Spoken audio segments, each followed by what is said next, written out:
नमस्कार, मेरा नाम है डॉक्टर रुद्र मोहन और मैं हूं आपका जानकार दंतकार और ओरल हेल्थ चैनल के माध्यम से आज मैं मिलाने वाला हूं आपको मेरे दोस्त या दुश्मन से। तो शुरू करें।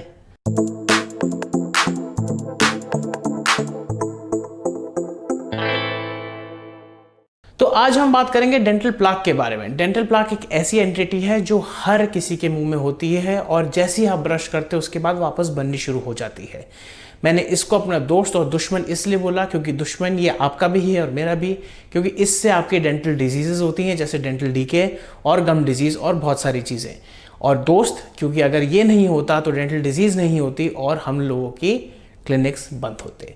तो डेंटल प्लाक एक ऐसी चीज़ है जो आपके मुंह में बनती है जब आप खाना खाते हो, जब आप ब्रश करते हो, सोते वक्त, जागते वक्त, पूरे टाइम ये बनती रहती है। अब प्लाक का कॉम्पोजिशन एक सिंपल सी बात यह है, उसमें प्रिडोमिनेंटली बैक्टीरिया होते हैं और बैक्टीरिया जो है ये ऐसे एक फ्री स्टेट में नहीं, एक बायोफिल्म काइंड ऑफ स्टेट में होते हैं। बायोफिल्म मतलब कि इनकी एक पूरी कम्युनिटी होती है जिसमें डिफरेंट टाइप के बैक्टीरिया होते हैं। मोर देन 30,000 क्या बहुत सारी पॉपुलेशन ऑफ बैक्टीरिया होती है, तो हम उस पर नहीं जाएंगे। लेकिन ये प्लाक से क्या होता है, जैसे ही आप ब्रश करना बंद करते हो उसके बाद ही तुरंत बनना शुरू हो जाता है। और ये प्लाक जो है, इसमें जो बैक्टीरिया होते हैं, आप जो खाना खाते हो उसके ऊपर एक्ट करते हैं और वहीं से आपका डेंटल डीके शुरू होता है, क्योंकि ये शुगर्स का जो आपके खाने में होते हैं उनका फर्मेंटेशन होता है और उससे एसिड अटैक शुरू होता है एनामल पे, जैसे मैंने पहले बताया था। और दूसरी चीज़ ये होती है कि प्लाक हर किसी में होना नॉर्मल चीज़ है। ये पॉसिबल नहीं है कि आप में प्लाक ना हो। डेंटल प्लाक हर किसी में होता है और इसी रीज़न से मैं ये चीज़ बताना चाहता हूँ कि हर किसी को डेंटिस्ट के पास रेगुलरली जाना चाहिए, क्योंकि प्लाक जो है ये अगर एक अमाउंट में रहता है तो ठीक रहता है, लेकिन जैसे ही ये प्लाक की क्वांटिटी बढ़ जाती है जिसके बॉडी के नेचुरल रिस्पॉन्सेस उसको सरमाउंट नहीं कर पाते, मतलब कि अगर एक बैलेंस बना रहता है कि होस्ट मतलब यानी कि आप ह्यूमन में अगर ये बैलेंस बना रहता है कि प्लाक भी चल रहा है और आपका बॉडी भी उसको फाइट कर रही है और बैक्टीरिया को फाइट कर रही है, तो कोई प्रॉब्लम नहीं है। आपके मुंह में बहुत सारे डिफेंस मैकेनिज्म्स हैं, आपका सलाइवा है, आपके दांतों की चूइंग से वो प्लाक हटता है, आपकी ब्रशिंग से वो प्लाक हटता है। तो ये सब जब तक ये बैलेंस में रहेगा तब तक आपको प्रॉब्लम नहीं होगी। प्रॉब्लम आती है जब ये प्लाक एक्सेस में आ जाता है या ये प्लाक छूटता नहीं है दांत से या क्लीन नहीं हो पाता है, तब ये उस टाइम पर थोड़ा सा हावी हो जाता है दांत या गम्स पे। दांत पे मैंने जैसे बताया ये एसिड अटैक क्रिएट करता है और गम्स पे जाके ये अंदर घुस के वहाँ पे माइक्रोब्स जो हैं, इनमें क्या होता है कि बॉडी का रिस्पॉन्स आता है, वहाँ पे सेल्स आते हैं बॉडी के, क्योंकि उनको लगता है फॉरेन इन्वेजन हो रहा है, जिसकी वजह से बॉडी जो है इस पर काउंटरैक्ट करती है। जब तक ये बैलेंस हो जाएगा कोई प्रॉब्लम नहीं होगी, लेकिन इसमें एक कंडीशन ये आती है कि काफ़ी बार बॉडी इस रिस्पॉन्स को कंट्रोल नहीं कर पाती है और जो हमारे खुद के सेल्स हैं वो हमारे गम्स और बोन टिश्यू को डिस्ट्रॉय करने लगते हैं, जिसको हम कहते हैं कोलैटरल डैमेज। इसको एक दो-धारी तलवार बोल सकते हैं। तो होता क्या है, जैसे ही प्लाक का रिस्पॉन्स बढ़ेगा उस चक्कर में जो है आपका बॉडी का भी रिस्पॉन्स बढ़ेगा, but that might happen at the expense of your bone and the gums and all the tissues that are there around your teeth. तो वहीं से आपकी गम डिजीज शुरू होती है। तो आप मेरे से पूछेंगे अगर इसमें बैक्टीरिया ही है तो हम एंटीबायोटिक खा के इसको मार क्यों नहीं देते? एक सिंपल चीज समझ लीजिए, सिर्फ कुछ बैक्टीरिया जो हैं आपके डीके करते हैं, कुछ बैक्टीरिया आपके गम डिजीज करते हैं। आपके प्लाक में कुछ ऐसे भी बैक्टीरिया हैं जो इन बैक्टीरिया के अगेंस्ट एक्ट करते हैं। तो आप ये समझिए ये पूरी कम्युनिटी है, उसमें आप जनरलाइज नहीं कर सकते।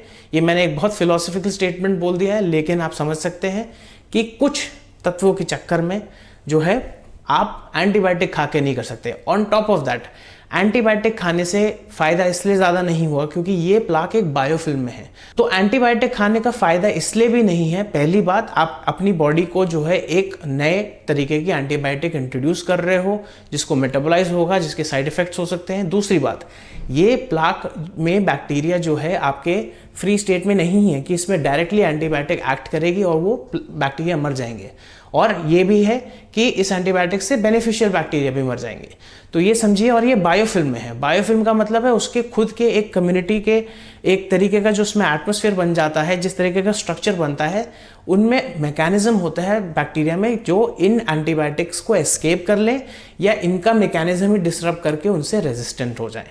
तो समझिए कि इस प्लाक को मैकेनिकली डिब्राइड, ये साइंटिफिक टर्म है, इस प्लाक को अगर मैं कोलोकियल लोकल लैंग्वेज में बोलूं, लोकली जो है प्रॉपर तरीके से खुरेद के निकालना बहुत ज़रूरी है, चाहे वो आप अपने ब्रशिंग से करें, चाहे हमसे प्रोफेशनल क्लीनिंग से कराएं। क्वेश्चन ये आता है कि ये प्लाक जो बनता है हर किसी में सेम है, तो हर किसी के लिए सेम मोडालिटी होनी चाहिए?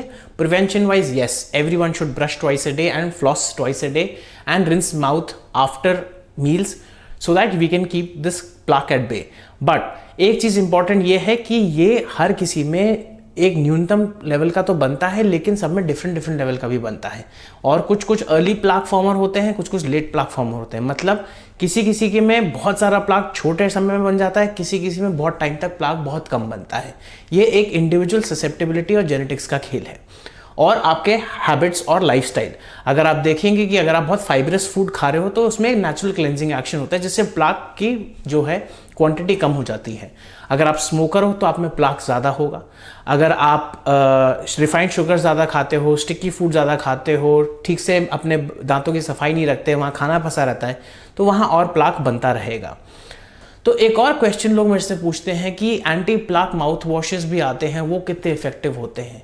देखिए, ये इफेक्टिव तो होते हैं, लेकिन मैं पर्सनली ये बोलना चाहूँगा कि आपकी ब्रशिंग और फ्लॉसिंग से बड़ा रामबाण कुछ नहीं, और आपकी रिंसिंग जो आप पानी से रिंस करें उससे अच्छा कुछ नहीं। तो एक और चीज़ मैं बताना चाहता हूँ कि प्लाक जिंजिवाइटिस और पेरियोडोंटाइटिस भी कॉज करता है। इस पे पूरे सेशन करेंगे। जिंजिवाइटिस का मतलब आपके गम्स को जिंजाइवा बोलते हैं। जब ये इन्फेक्शन, प्लाक के कॉज्ड इन्फेक्शन जिंजाइवा में इन्फ्लेमेशन कर देता है या इन्फेक्शन कर देता है, जिससे आपके सिम्टम्स आते हैं ब्लीडिंग ऑन ब्रशिंग, स्वेलिंग होती है, और गम्स में थोड़ी सी इचिंग लगती है, कभी कभार बर्निंग सेंसेशन लगती है, वहाँ खाना फंसना शुरू होता है और रेडनेस आ जाती है, तब हम बेसिकली जो है इसको जिंजिवाइटिस बोलते हैं। तो गम्स के नीचे ही आपकी बोन है, हड्डी है जबड़े की। जब ये इन्फेक्शन वहाँ से नीचे पहुँच जाता है हड्डी तक और आपकी हड्डी गलनी शुरू हो जाती है, तब उसको हम बोलते हैं पेरियोडोंटाइटिस।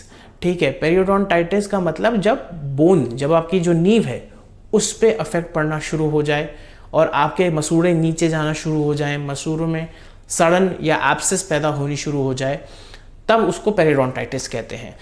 तो दोस्तों, दिमाग में सवाल ये आता है, अगर प्लाक इतना डेंजरस चीज़ है और इतनी चीज़ें कर सकता है, तो आप यानी कि आप घर पे बैठे हुए उसके लिए क्या कर सकते हो? मेरे हिसाब से कुछ मॉडिफिकेशंस अगर आप करेंगे तो उससे आपको फ़ायदा होगा। सबसे पहले डाइट का एक सिंपल सा फंडा है। डाइट को फाइबर्स रखिए, सारे न्यूट्रिएंट्स लीजिए, make sure you're drinking adequate amount of water. अपनी डाइट में जितना फाइबर रखेंगे उससे दांत भी स्ट्रांग होंगे और प्लाक भी जो है नॉर्मली क्लेंस होता रहेगा। दूसरी बात, अगर आप अच्छे से ब्रश करेंगे तो कोई प्रॉब्लम नहीं आने वाली है। ब्रश करिए 2 बार।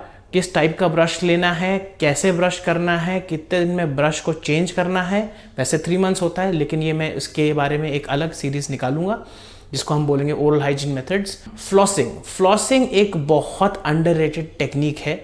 ये चीज़ जो है थोड़ी मुश्किल होती है, थोड़ी क्या काफ़ी मुश्किल होती है। Most of the people are not able to follow it. उसकी भी टेक्निक मैं आपको बताऊंगा। आजकल बढ़िया फ्लॉसेस आने लगे हैं जिसमें फ्लॉस होल्डर होता है, which is easier for you. एक और चीज़, टूथपिक का इस्तेमाल इतनी इंडिस्क्रिमिनेटली ना कीजिए, उससे ज़्यादा प्रॉब्लम हो सकती है। दांतों के बीच में खाना फंसा है तो टूथपिक को बहुत आराम से यूज़ करिए, और अगर अवॉइड कर सकते तो वो करिए।